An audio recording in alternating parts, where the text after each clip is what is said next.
ಭೀಮೆಯ ರೌದ್ರ ನರ್ತನಕ್ಕೆ ಮುಕ್ಕಾಲು ಭಾಗ 6 ಜಿಲ್ಲೆಗಳು ಮುಳುಗಿ ಹೋಗಿದ್ದಾವೆ. ಭೀಮಾ ಪ್ರವಾಹದಿಂದ ಆಗಿರುವಂತಹ ಅವಾಂತರವನ್ನ ಸಿಎಂ ಸಿದ್ದರಾಮಯ್ಯ ವೈಮಾನಿಕ ಸಮೀಕ್ಷೆ ಮೂಲಕ ವೀಕ್ಷಣೆ ಮಾಡಿದ್ದಾರೆ. ಹೆಲಿಕಾಪ್ಟರ್ ಮೂಲಕ ಸಿಎಂ ಸಿದ್ದರಾಮಯ್ಯ ಒಂದು ವೈಮಾನಿಕ ಸಮೀಕ್ಷೆಯನ್ನ ಕೈಗೊಂಡಿದ್ರು. ಇವತ್ತು ಕಲಬುರಗಿ, ಬೀದರ್, ಯಾದಗಿರಿ, ವಿಜಯಪುರದಲ್ಲಿ ಸಿಎಂ ಸಿದ್ದರಾಮಯ್ಯ ವೀಕ್ಷಣೆ ಮಾಡಿದ್ದಾರೆ. ಕಲಬುರಗಿ ಜಿಲ್ಲೆಯ ಸೊನ್ನಾ, ಸನ್ನತಿ ಗ್ರಾಮಗಳಲ್ಲಿ ಪ್ರವಾಹ ಏನು ಉಂಟಾಗಿದೆ ಅದರ ಕುರಿತು ಅವಲೋಕಿಸಿದ್ದಾರೆ. ವಿಜಯಪುರ ಜಿಲ್ಲೆಯಲ್ಲಿ ಆಲಮೇಲ ಬ್ರಿಡ್ಜ್ ಕಮ್ ಬ್ಯಾರೇಜ್ ವೀಕ್ಷಣೆ ಮಾಡಿದ್ದಾರೆ. ಭೀಮಾ ಪ್ರವಾಹಕ್ಕೆ ಒಳಗಾದಂಥ 11 ಸ್ಥಳಗಳಲ್ಲಿ ಸಿಎಂ ಸಿದ್ದರಾಮಯ್ಯ ವೈಮಾನಿಕ ಸಮೀಕ್ಷೆ ನಡೆಸಿದ್ದಾರೆ.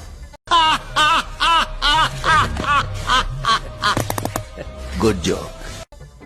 ಜೊತೆಗೆ ಕಲಬುರಗಿ ಡಿಸಿ ಕಚೇರಿಯಲ್ಲಿ ಅಧಿಕಾರಿಗಳ ಜೊತೆಗೆ ಅವರು ಪ್ರತ್ಯೇಕವಾಗಿ ಸಭೆ ಮಾಡಿದ್ದಾರೆ. ಇನ್ಫ್ಯಾಕ್ಟ್ ಸಭೆ ಈಗ ನಡೀತಾ ಇದೆ. ಇನ್ನು ಅವರಿಗೆ ಸಚಿವರು ಸಾಥ್ ಕೊಟ್ಟಿದ್ದಾರೆ. ಸಚಿವ ಎಂ ಬಿ ಪಾಟೀಲ್, ಪ್ರಿಯಾಂಕ್ ಖರ್ಗೆ ಇವರೆಲ್ಲರೂ ಕೂಡ ಅವರಿಗೆ ಸಾಥ್ ಕೊಟ್ಟಿದ್ದಾರೆ. ಈ ನನ್ನ ಮಕ್ಕಳಿಗೆ ತಿಂದ್ಬಿಟ್ಟು ಮನೇಲಿ ಬೇರೆ ಏನ್ ಕೆಲಸ ಇರಲ್ಲ, ಇಲ್ಲಿ ಬಂದು ನಿಂತ್ಕೊಂಡು ಹೋಗೋ ಬರೋರ್ನೆಲ್ಲ ತರಲೆ ಮಾಡ್ಕೊಂಡು ಪೋಸ್ ಕೊಡ್ತಿರ್ತಾರೆ ಬಡ್ಡಿ ಮಕ್ಕಳು. ಇವತ್ತು ಸಿಎಂ ಸಿದ್ದರಾಮಯ್ಯ ಪ್ರವಾಹ ಪೀಡಿತ ಪ್ರದೇಶಗಳಿಗೆ ಹೆಲಿಕಾಪ್ಟರ್ ಮೂಲಕ ತೆರಳಿ ಅಲ್ಲಿ ವೈಮಾನಿಕ ಸಮೀಕ್ಷೆಯನ್ನ ಕೈಗೊಂಡಿದ್ದಾರೆ. ದೃಶ್ಯಗಳನ್ನು ಗಮನಿಸ್ತಾ ಇದ್ದೀರಿ. ಅವರಿಗೆ ಸಚಿವರುಗಳು ಸಾಥ್ ಕೊಟ್ಟಿದ್ದಾರೆ. ಒಂದು ಕಡೆ ವಿಜಯಪುರ ಜಿಲ್ಲಾ ಉಸ್ತುವಾರಿ ಸಚಿವ ಎಂ ಬಿ ಪಾಟೀಲ್, ಕಂದಾಯ ಸಚಿವ ಕೃಷ್ಣ ಬೈರೇಗೌಡ, ಅದರ ಜೊತೆಗೆ ಕಲಬುರಗಿ ಜಿಲ್ಲೆಯ ಉಸ್ತುವಾರಿ ಸಚಿವರಾಗಿರುವಂತಹ ಪ್ರಿಯಾಂಕ್ ಖರ್ಗೆ ಇವರು ಸಾಥ್ ಕೊಟ್ಟಿರೋದು. ಎಲ್ಲೆಲ್ಲಿ ಹೆಚ್ಚು ಹಾನಿಗೊಳಗಾಗಿದೆ ಪ್ರದೇಶಗಳು, ಆ ಪ್ರದೇಶಗಳ ಒಂದು ವಿಶೇಷ ಸಮೀಕ್ಷೆಯನ್ನು ಕೈಗೊಂಡಿರೋದು. ವೈಮಾನಿಕ ಸಮೀಕ್ಷೆ ಮುಖಾಂತರ ಆ ಪ್ರದೇಶಗಳನ್ನು ಅವಲೋಕಿಸಿದ್ದಾರೆ, ಸ್ಥಿತಿಗತಿಗಳ ಬಗ್ಗೆ ಮಾಹಿತಿಯನ್ನು ಪಡ್ಕೊಂಡಿದ್ದಾರೆ. ಅದಾದ ನಂತರ ಡಿಸಿ ಜೊತೆಗೆ ಅವರು ಪ್ರತ್ಯೇಕವಾಗಿ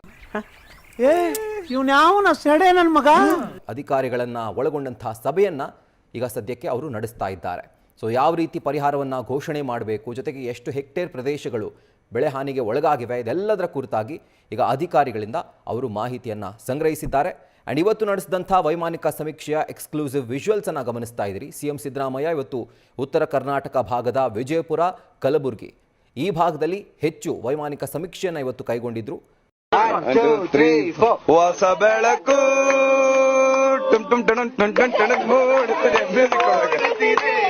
ಹಾಗೂ ಅದರ ವಿಜುವಲ್ಸ್ ಅನ್ನ ಗಮನಿಸ್ತಾ ಇದ್ದೀರಿ. ಅವರಿಗೆ 3 ಜನ ಸಚಿವರು ಸಾಥ್ ಕೊಟ್ಟಿದ್ದಾರೆ. ಸಚಿವ ಎಂ ಬಿ ಪಾಟೀಲ್, ಕೃಷ್ಣ ಬೈರೇಗೌಡ ಹಾಗೂ ಪ್ರಿಯಾಂಕ್ ಖರ್ಗೆ, ಈ 3 ಜನ ಅವರಿಗೆ ಸಾಥ್ ಕೊಟ್ಟಿದ್ದಾರೆ.